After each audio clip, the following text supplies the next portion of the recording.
The peso is not weak because the peso is weak. The peso is weak because the dollar is strong. The dollar is strong for two reasons.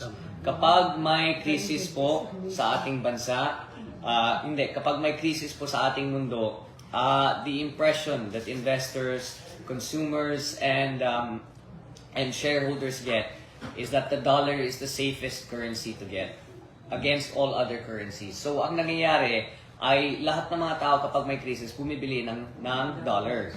Kapag binibili yung dollar, ang demanda ng dollar tumataas. Which means, against other currencies, it becomes stronger. Now, kung nakikita mo ang trend ng USD sa trend ng mga iba't ibang currency, ang British Pound, ang Euro, ang Yen, ang Yuan, ang trend po, walang whiteboard sulat sana. Ang trend po ay ang dollar gumaganon. Lahat ng ibang currency, lalo na sa Asia, lalo na sa Europa, lalo na sa UK, ay gumaganon. So there is an inverse relationship. It is not because there is anything wrong with the peso domestically. It's just internationally, dahil sa lahat nangyayari, dahil sa gera, ang peso ay humihina against the dollar. Pero kung pag-aaralan mo, the peso against the yuan, the peso against the yen, the peso against the British pound, makikita mo, medyo stabilized. So, what can we do about it? On the bright side, marami tayong OFW dito sa Ilocos. So, ang remittances na pinapadala nila na dollar value ay mas mataas. So, the remittances are worth more. On the other hand, alam naman natin, tayo ay net importer. So, temporarily, the prices of goods will be more expensive. It's partly to do with Russia and Ukraine.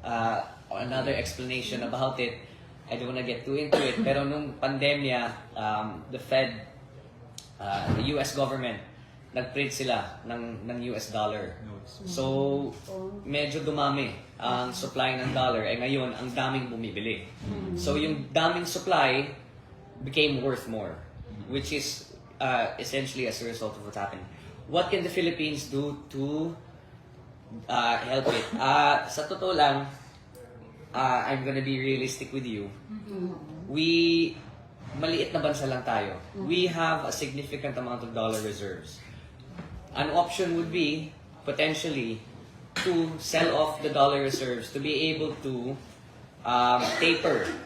Tataas pa rin yung value ng dollar, pero hindi gaano kalaki kumpara kung hindi mo gagawin yung sinabi ko, which is to sell off our dollar reserves. But, dahil nangyayari to, hindi lang sa atin, kundi sa lahat ng ibang bansa, kahit bebenta ka ng dollar reserve, walang masyadong maapektuhan. Dahil ang dollar reserve natin kumpara sa UK, sa Europe, sa mga iba't ibang bansa ng Asia, ay napakaliit pa rin. So you have to think of it on a global scale and on a global level. Ang magandang, hindi naman maganda, but what's assuring is like I said, hindi lang tayo nasa sitwasyon na ganito. Lahat ng bansa ng ASEAN, lahat ng bansa na may euro, lahat ng British pound. Ang British pound ngayon, nasa 28-year all-time low. Noon, naalala ko nung nandun ako, 1.4 to the dollar ang British pound. Ngayon, 0.8. So, mababa talaga lahat ng currency natin. So, I think the best piece of advice would just be to sit back and hold tight. What the national government I know is doing is to focus on food security. Because as we are a net importer of certain goods and services, we have to make sure that domestically, we are able to produce that. So yung mga iba't ibang pagkain na nangangailangan natin, imbes na ini-import, hopefully, ay katulad sa sinasabi ng Pangulo, ay kailangan patibayin ng ating value chain, ng ating supply chain para sa pagkain. And that entails buffering domestic production. Kaya kung nakita mo si Pangulo, ay gumawa ng EO, katulad sa asukal. Lahat ng asukal na gagawin for 2023 ay for domestic consumption, hindi na importation.